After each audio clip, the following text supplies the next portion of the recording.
Phantasy Star Online 2 launches Episode 5 and shares more about New Genesis. Both Paladins and Rogue Company introduce new characters. Skyforge is making the jump over to the Switch, and World of Warcraft's Shadowlands expansion gets a probably needed launch delay.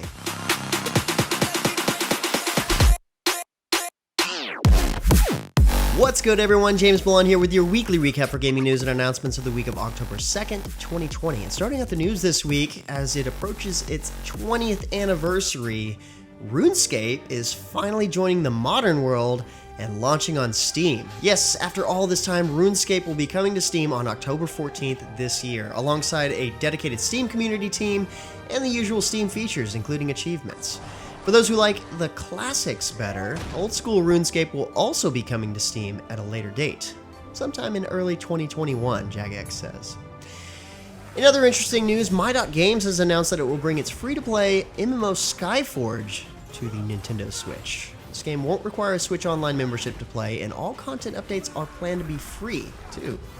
Of course, there will be starter packs available for purchase, along with free gifts for all Switch players during the launch period. No exact date has been set yet other than fall 2020, so sometime in the next couple of months, I guess. Unfortunately, World of Warcraft had less exciting release news this week, as they announced late Thursday that the Shadowlands expansion launch, originally scheduled for October 27th, will be delayed to sometime later this year. While most launch delays tend to be hated, most WoW fans are glad to hear of this delay, as the reports of bugs and other major issues during Shadowlands testing has been quite significant. You'll have to play the pre-patch at least a few weeks longer, it looks like. Let's just hope that it's all smooth when it does actually launch. On the other hand, Hearthstone's rolling out the carpet for its newest in-game event, the Masquerade Ball. During this limited time event, players can challenge each other in the Masquerade Ball dual-class arena, where you get a pick of both a hero and a different hero's power and both of their card decks. There will also be a series of 3 tavern brawls, starting this week, The Rise of the Zombeasts. Alongside this comes a new update this week that introduces the new Elemental Minion type, 4 new heroes, a new progression and ratings system. Later this month, on October 13th, a new free Book of Heroes adventure for Rexxar will be added too. Meanwhile, Phantasy Star Online 2 has launched its Episode 5 update. This update brings the new hero class, increases the level cap to 90, and introduces Buster quests. But that's not all. There's also new missions, new enemy types, new titles, new seasonal events, new alliance quarters, improved photon art and technique levels, new weapons, and of course, a continuation of the game's main story quest involving the Omega Dimension. And if you're looking forward to PSO2 New Genesis, the developers confirmed a few facts at the Tokyo Game Show. New Genesis will coexist in PSO2 as a single game experience, and PSO2 will undergo a complete graphic overhaul. Certain elements may be shared while others may not be. It's a little too detailed to break down here, so make sure you check out the link in the description below for their recent FAQ. This past week, Paladins revealed its 46th champion, Vora the Harbinger, a herald of chaos. Story tells that this guardian once protected the goddess until she fell into despair and chose a path of vengeance.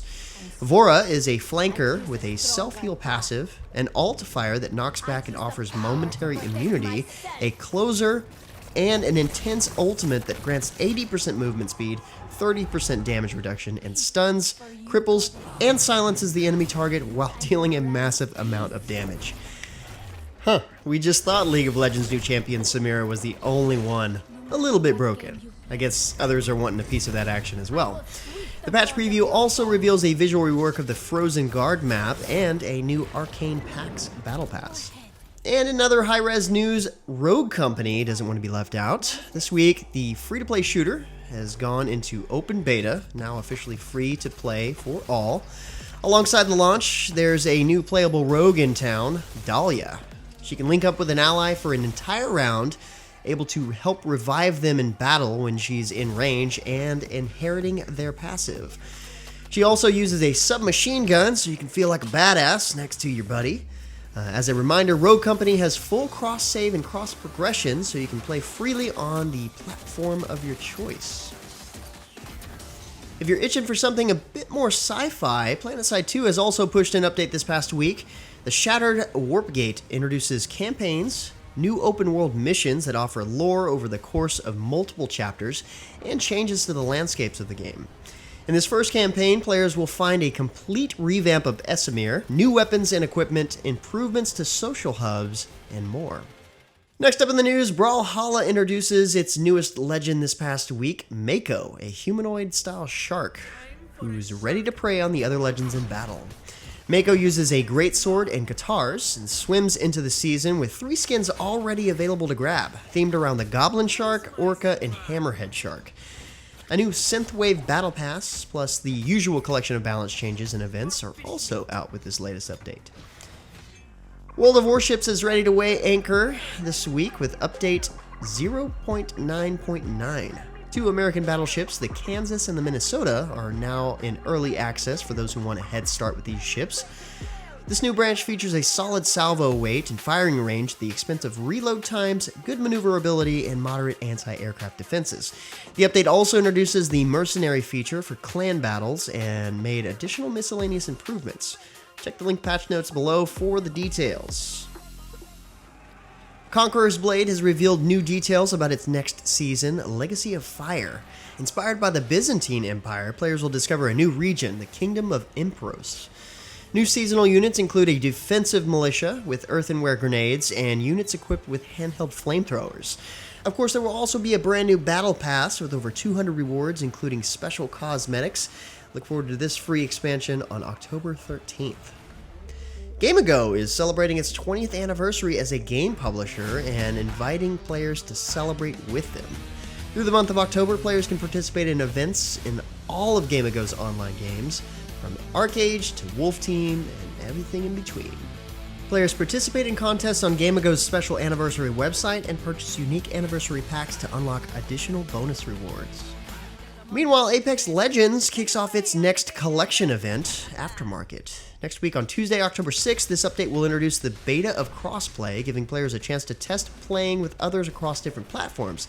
Now, it's important to note that PC players will still be kept with PC players in matchmaking to avoid keyboard and mouse advantages, and that cross-progression is still not on the table. Of course, the real star of this update is the brand new limited-time mode, Flashpoint. Instead of healing items spawning on these maps, players must access flashpoints located throughout the map to get healed up in a flash. The circle in Flashpoint is also always closing and set to close on the final flashpoint to make that last battle intense. Also starting on October 6th is Destiny 2's Festival of the Lost, their annual Halloween-themed in-game event. Free for all players, the event includes the Haunted Forest activity, new wrapped rewards including an exotic sparrow, ship, and ghost, new triumphs, new festival masks, new armor ornaments, and more. This spooky festival to honor the lost will last until November 3rd. Also, if you haven't got the opportunity yet, the Razer Naga Pro gaming mouse review that I've mentioned in previous recaps is now live. This was another fun video to make and made me realize just how handy it can be to rely more on your mouse rather than just your keyboard for better controls in-game. Be sure to stop by and give that video some love when you get a chance. And finally, let's wrap it up with this week's free game on Epic Games Store. It's PikuNiku. This is a pretty unique indie puzzle adventure game where things are bright and cheery, but maybe not as wonderful as they look. It's released last year and it's become a highly rated success, so probably worth downloading. But with that said, that's about it for all the major news and announcements for this week. Be sure to stay safe and keep your families healthy. Like always, you can find more information on the news topics linked in the description below. Feel free to discuss the news or even more news in the comments below. And don't forget to like, subscribe, wash your hands a bunch, hit that little bell icon to get notifications, and of course, share this video. But until next time, guys, that's going to be it for me. I'm James Blonde. See you out there, gamers.